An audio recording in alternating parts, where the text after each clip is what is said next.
Bruce DuMont back. Hour number 2 of Beyond the Beltway begins, and we are joined in this hour by Raymond Lopez. He is the Democratic Ward Committee to the 15th Ward and an alderman in the city of Chicago. And also Anthony Anderson joins us. He is a veteran of the juvenile justice system as a member of the primarily the guard staff for many, many years. And again, Chris Robling and David Masciotra also continue with us for hour number 2.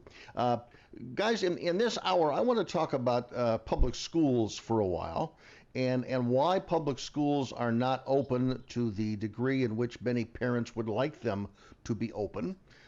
President Trump talked about he wanted to open the schools. Joe Biden has said he wants to open the schools. There is no hard scientific evidence to suggest that schools are actually they're much safer than many other gathering spots. At least that's the information we have at this particular moment.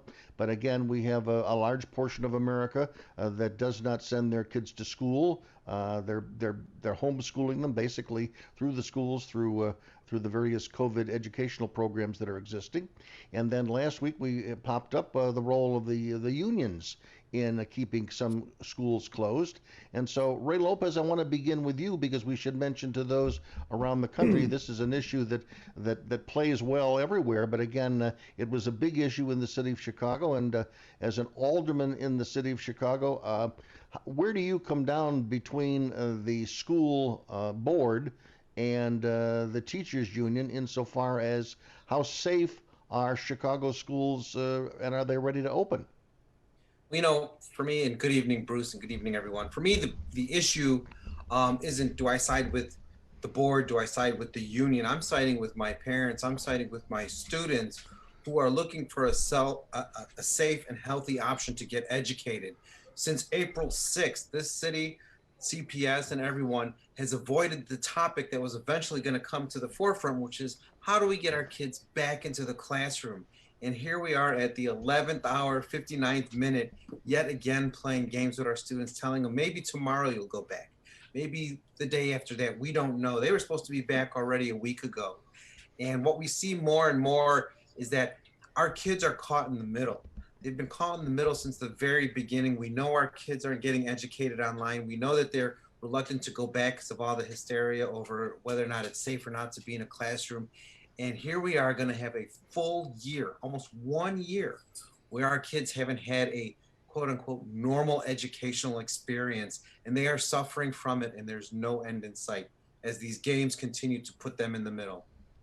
Who, in your view, you're watching from afar, Anthony. You're not a teacher, but you're certainly you watch the news in the Chicagoland area. What, in your view, is the problem here? Unfortunately, Bruce, it's the politicians playing games. I understand perfectly the union's position in regards to safety and security concerns, but the fact of the matter is our young people deserve better. And by saying that, I mean, most kids, the fact of the matter is the Chicago metropolitan area especially serves a lot of minority kids. And for the most part, a lot of those kids within those communities actually depend on these breakfasts and lunches that are provided to them through the Chicago public school system. And so it's unfortunate that we may have kids out there probably starving because we can't seem to get past the fact that, put some politics aside, let's all not forget why we're here. And that is to educate the kids and to ensure that they have a well-being. And so I think politicians and both the union, they're basically complicit also. But they need to open the schools up in Chicago so that we can get things on track here. It's unfortunate, but the people that hurt the most are unfortunately, once again, minorities and those lowest on the lower end of the socioeconomic scales. Chris Robling, your take on it. The unions control many, many Democrat office holders and a surprising number of Republican office holders when you get outside the city of Chicago where there are Republicans elected. And this is an outrage. It's anti-science, and it is directed right. The entire major city public school model, whether you're in Boston or Philadelphia, Detroit, Chicago, Phoenix, or Los Angeles, these are designed for the adults. They are designed for the adults. There is zero accountability. You've got kids who are in 12th grade and they are at 7th grade level But for math or Chris, whatever. Chris, This is a great guys, example. Chris, let me interject here, and I'm going to turn it over to David because I want to come back to the broader issue. Okay, this was something we've known about COVID for over a year now. The federal government and city governments and state governments have been involved in this for almost a year now. And again, going back to the previous administration, everyone assumed that if you were going to send kids back to school, the school better be safe from an environmental standpoint vis-a-vis COVID, and the people that work there should be tested properly and treated properly before you send millions of kids back to school. Now, to me, that was common sense from day one. Why did that go askew, David? Both from a federal level and a city level, because as Ray said, the schools, the CPS in Chicago, they're dealing with issues now they should have dealt with last March, and they're not up to speed. Where did it go wrong? Yeah, well, to take your question in sequential order, the federal level, that's easy. President Trump said we need to open our schools, and he never implemented a mass testing policy. He never got the aid to the school districts that was necessary. When we go state by state, city by city, it becomes a little more complicated and multifarious. But I agree with you. In the beginning, it was immensely important to err on the side of caution. But now we have multiple studies from multiple different states and a study from Israel showing that infection rates in schools with children are extremely low, almost statistically meaningless.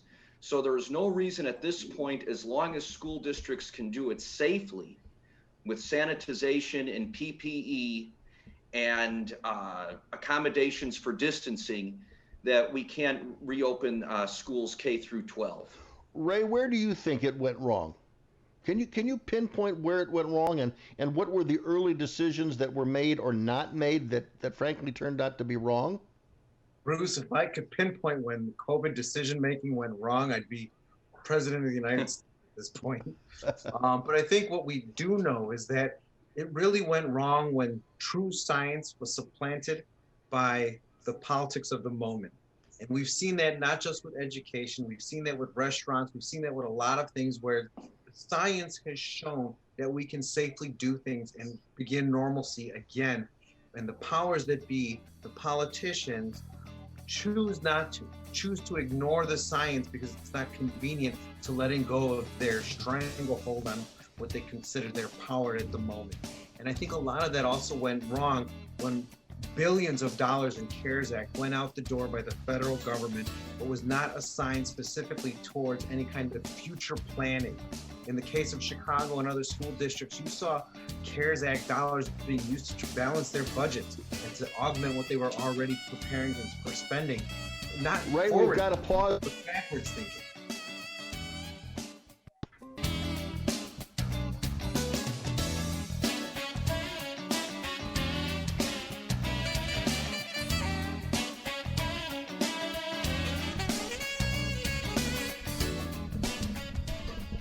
Bruce DuMont back. Thanks very much for joining us this evening. Anthony Anderson, I want to kind of switch gears and talk with you and Ray about a couple of things, because last week President Biden appointed Susan Rice to deal with the issues of race relations in the United States and dealing with issues of equality. And then a new word that was brought into the lexicon last week was equity, when it comes to how government programs and business programs affect black and brown communities. First of all, when you hear of a new program that's going to deal with black and brown communities, as a black man, how do you respond to that announcement? Well, I think personally it's a step in the right direction for the administration. However, I will reserve a little because, there's been a lot of talk over the years in terms of fixing the inequality problem that exists in America, and that's what it's been. It's just been talk.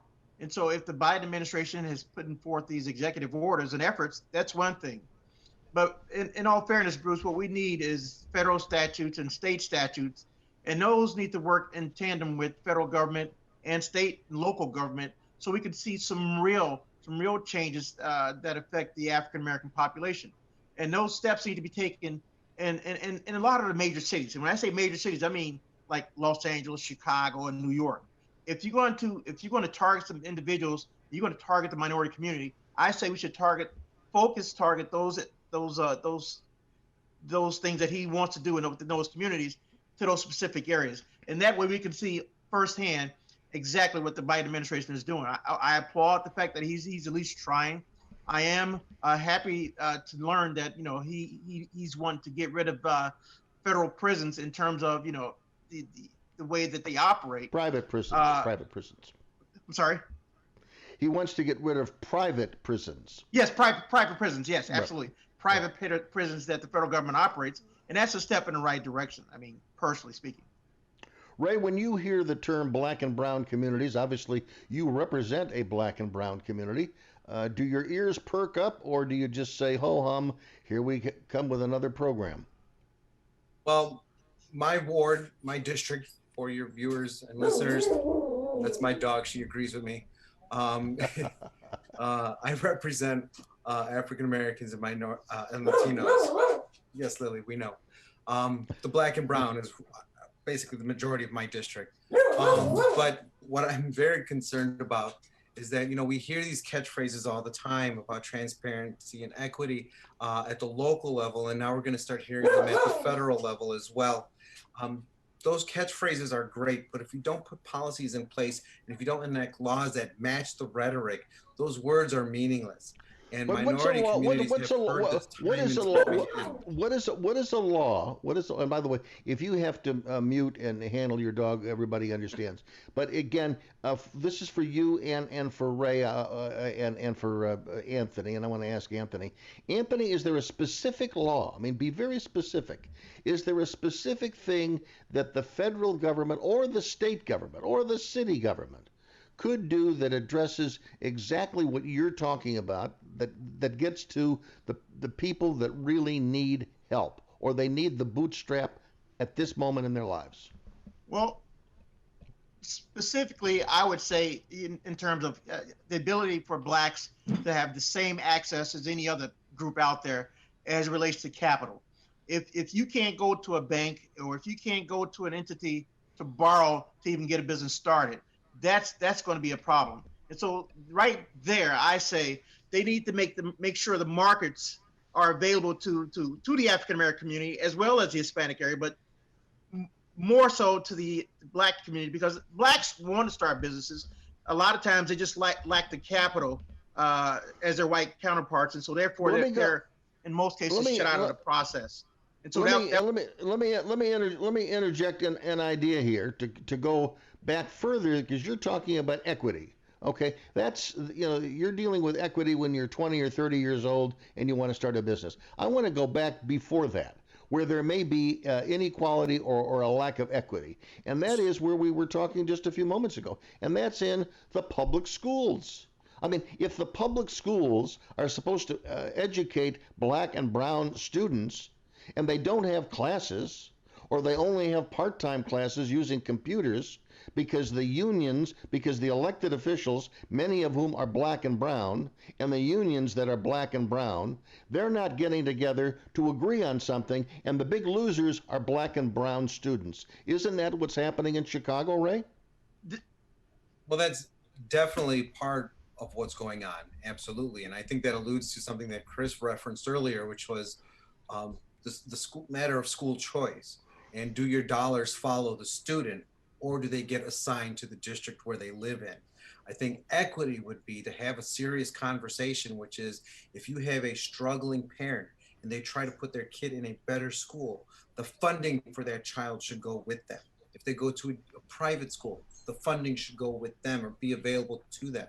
I'm glad to see, as a product of Catholic education. I'm glad to see that finally tuition is now going to be something that is tax deductible as most of private education. But I think that you have to start addressing what is equitable, truly equitable. And in the education realm, that is one. But also I want to make one add on to your original question, which is contract equity. Because right now in the city of Chicago, we deal with women and minority owned businesses, and the federal level, it is so much stricter that many minorities are not able to participate. And that leads to a huge gap in equity when it comes to the distribution of grants and funds in that regard. Who can end that though?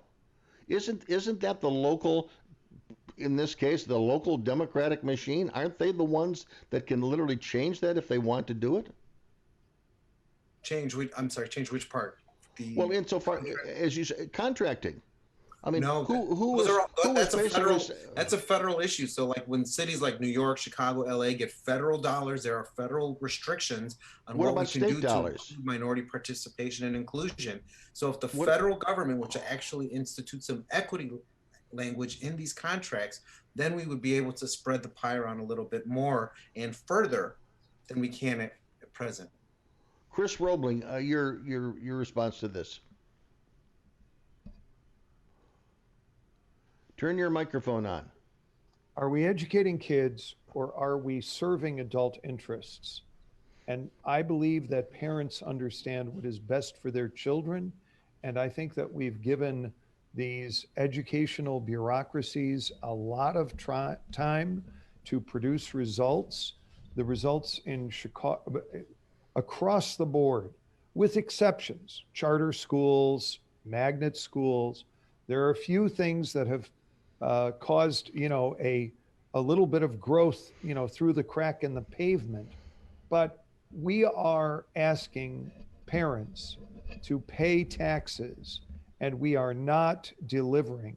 And I believe a far more equitable arrangement is to send money to the parents and let them choose from schools that meet the standard qualifications for the state of Illinois.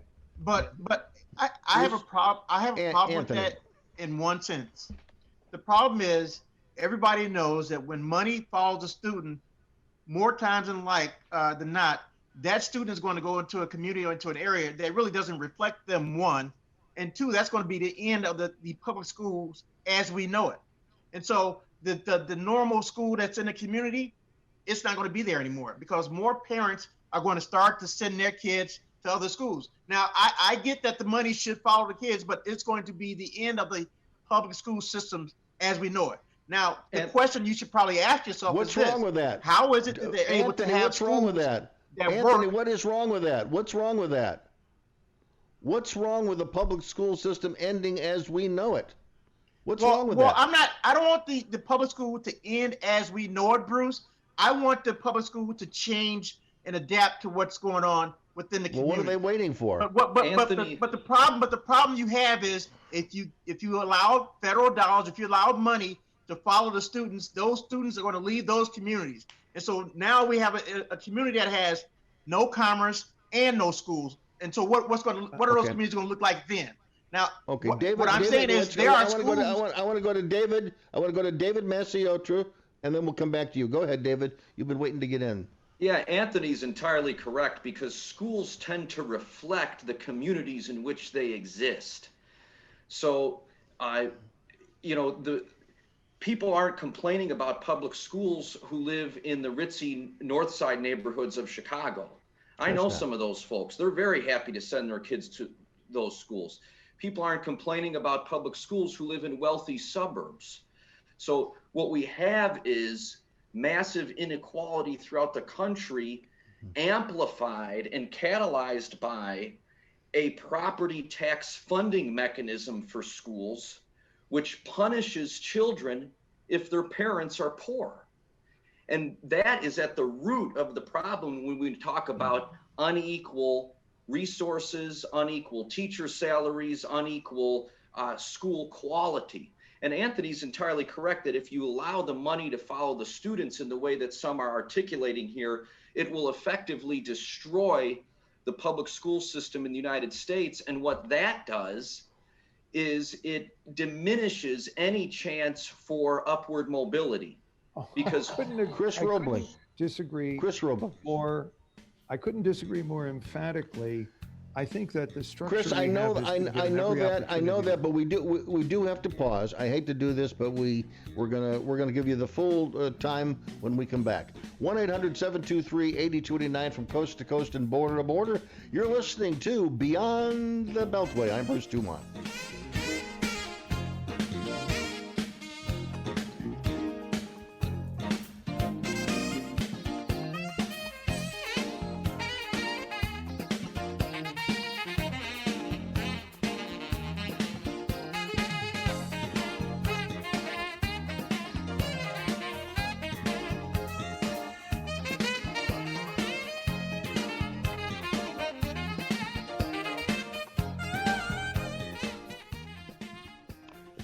Bruce DuMont back in Chicago, and we are going to continue now by asking our guests to take a moment to introduce themselves.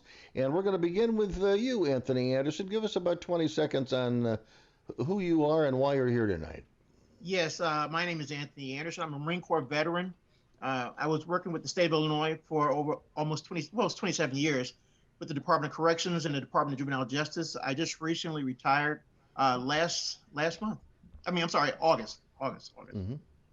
One follow-up question to you. Of all the years of experience in dealing with troubled youth, what would be the one or two things that you would share with the audience as to what's the common denominator of the young men and women that you run into?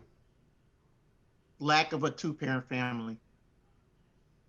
That's the biggest problem. If we as a society, if we are black, as black people are to survive in one of the greatest countries on the face of this planet, Bruce, the problem has to be the inability to have a nuclear black family. Without the family, our this thing is not going to work. So I saw throughout a career, I've been with the adult division and in the juvenile division, and I seen that commonality, especially within the juveniles. Neither had a succinct family. And so therefore they had a lot of problems throughout. So, and most of these individuals, they just didn't have that upbringing that most people have to even respect authority, let alone know who represents authority. So I would say an intact family is the biggest problem that faces Black America today. When you see a federal program or called by the president and Susan Rice put in charge of it that deals with issues of equity and equality that doesn't include discussions of what you just said, how serious is that effort? And that's where I have the problem at, Bruce, is they don't talk about a nuclear intact family. Most people don't realize and understand if in all these programs that are available to individuals within these various communities, they're okay. I mean, they're needed. But the fact of the matter is, by the time these individuals need these programs, it's not that it's too late. A lot of the times it's like we're past that point. A case in point is the young individual juvenile that was arrested the other day with all these carjackings in Chicago. Turns out that he'd had 9 previous carjackings in his history. Now, what can you do with an individual like that? Sure, he needs help, but those are the people that I'm used to dealing with on this level, especially coming from a corrections background, whether it's adult division or the juvenile division. And so, again, it goes back to having that intact family where that individual, that 14-year-old kid, should have known better, the first time rather than the second time or the fifth time or the 8th time to, hold a gun to someone's head and say, get out the car. That's not normal in a civil society. And those are issues that could have been addressed with an intact nuclear Black family. Anthony, thank you very much. Let me go over to Ray Lopez. Ray, introduce yourself briefly, but then pick up on some of the points that Andrew just addressed. Good evening. I'm Alderman Raymond Lopez, member of Chicago City Council. I represent its 15th Ward with some of the most historic neighborhoods, Brighton Park, Gage Park, and backyards where the legendary stockyards were. And I firmly I would give Anthony, 10 more minutes to have that same conversation, because that's one of the things that, we never talk about. In my role as alderman, I've been trying to address, a lot of the violence in our communities. And at the root of it always seems to be the dysfunctional family, regardless of demographic, whether it's African American or Latino, parents who are unable or unwilling to address the issues that are going on right under their own roof.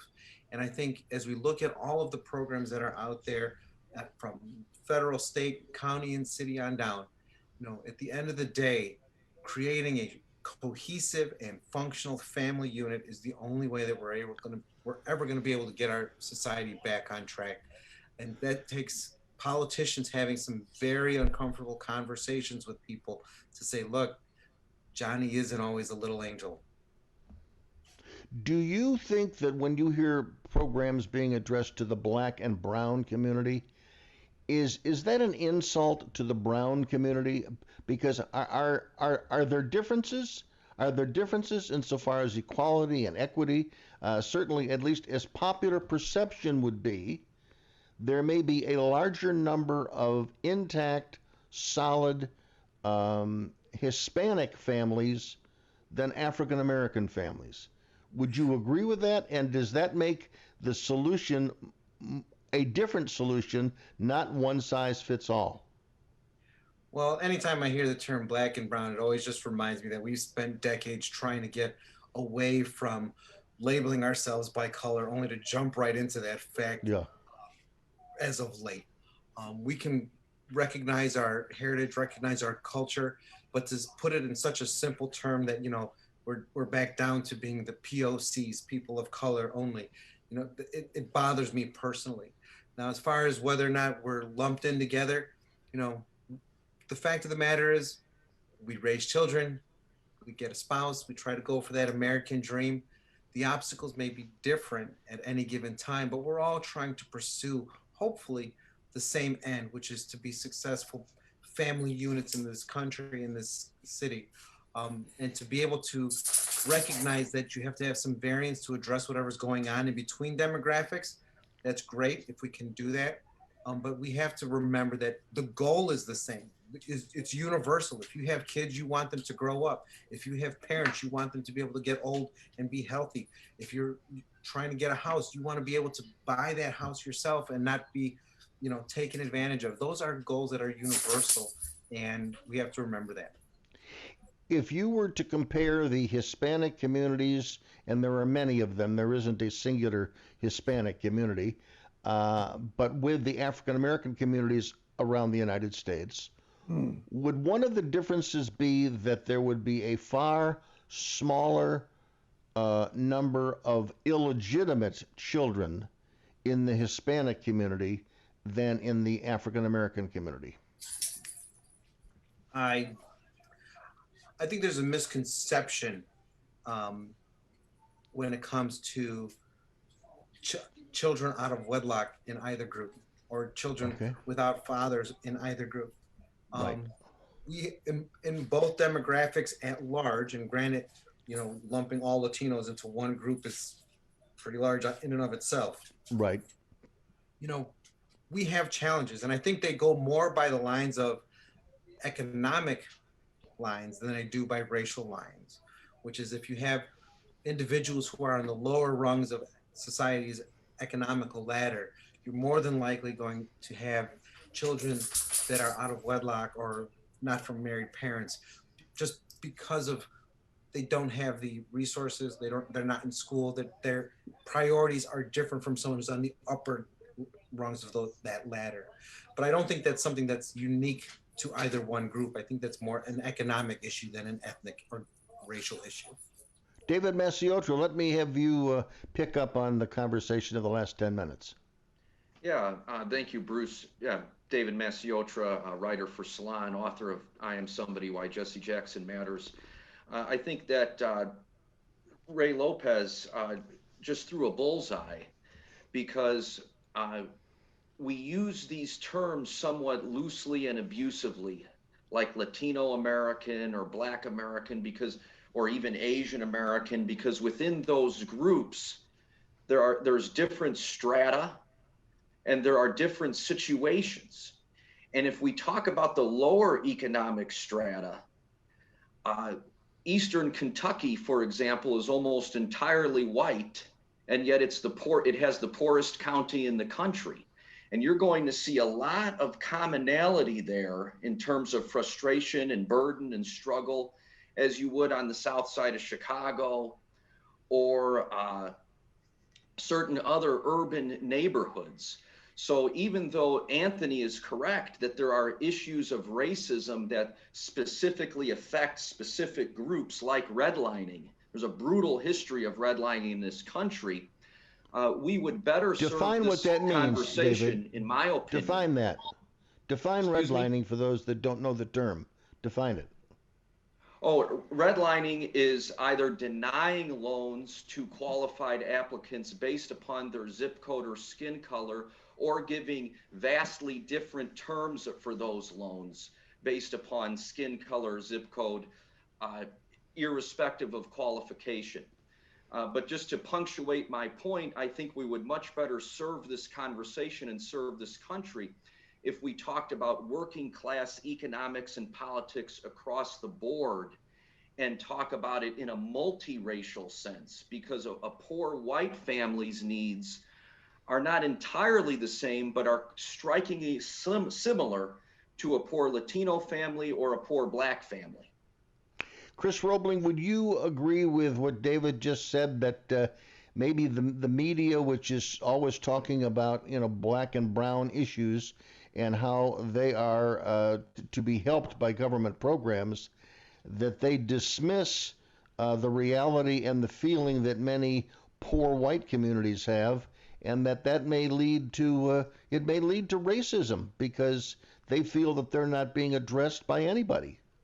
I think the mainstream media is a tool of the Democratic Party. It is basically controlled by folks who are overwhelmingly left-wing, and I think it's doing everything it possibly can to send this country into as many different little units as it possibly can. It's a divisive force. And I know we don't have much time. I'll just say, I think that we have to strive for what Reverend Dr. King said, which was say it. One second, Chris. 1 second. Skin color society. Don't say it now because nobody's going to hear it. We're going to go for a break. When we come back, I'll let you pick up on that point. I'm Bruce DuMont from coast to coast and border to border. This is Beyond the Beltway.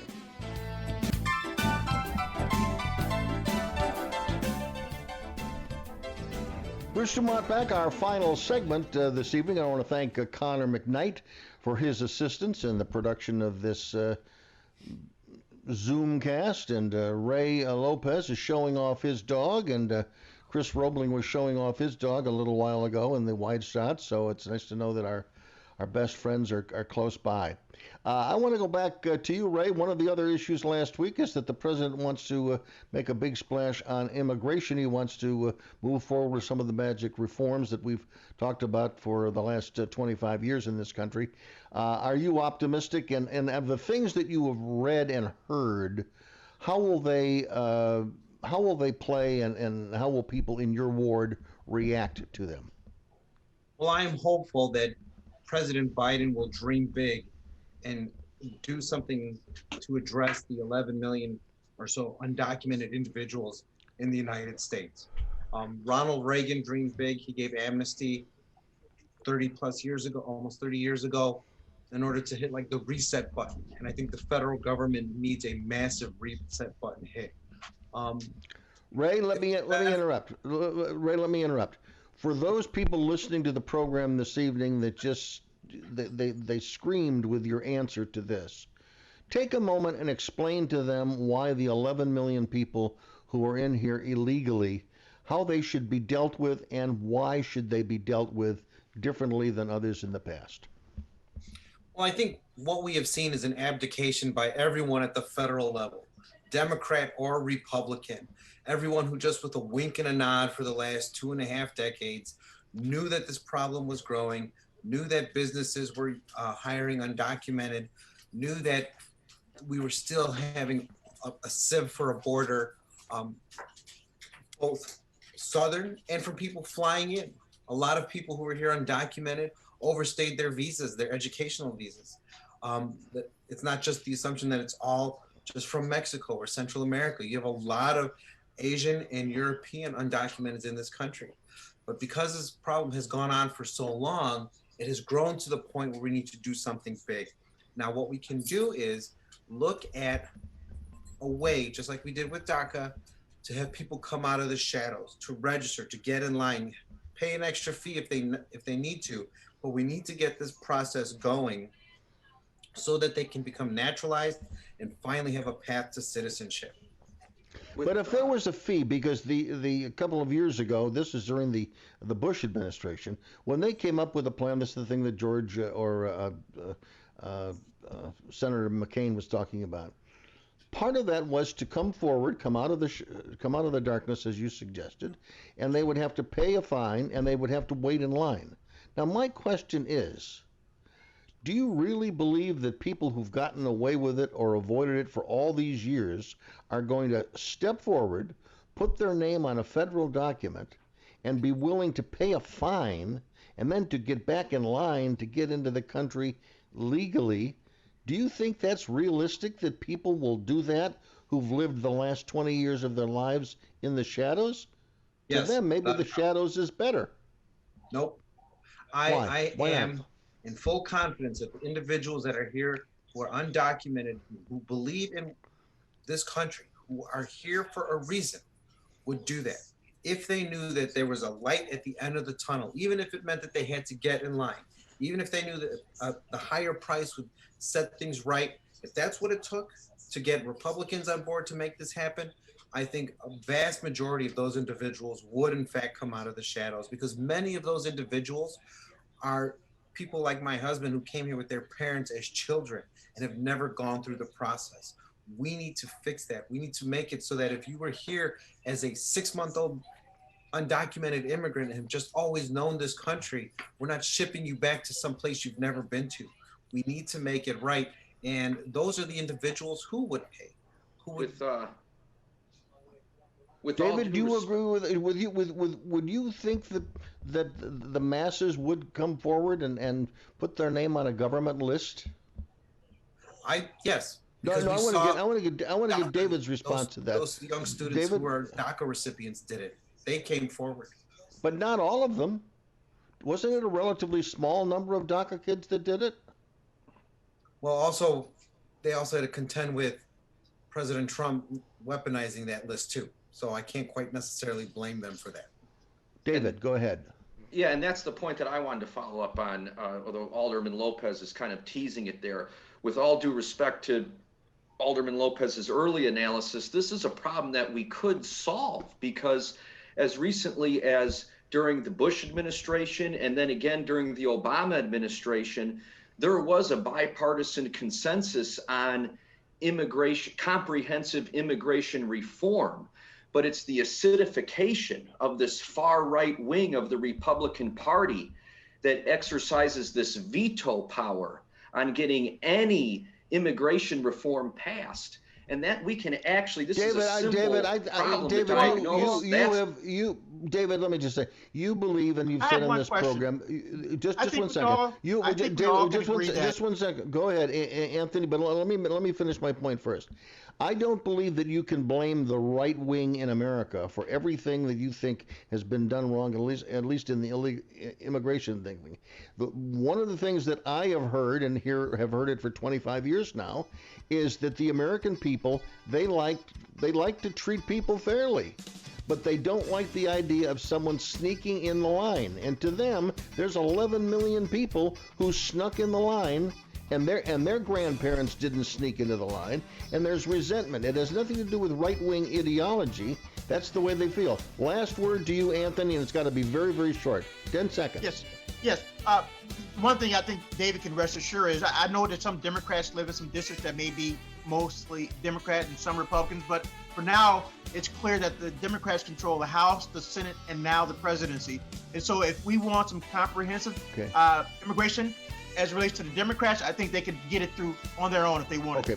We'll see. Anthony Anderson, David Masciotra, Ray Lopez, and Chris Robling, thanks very much. I'm Bruce DuMont.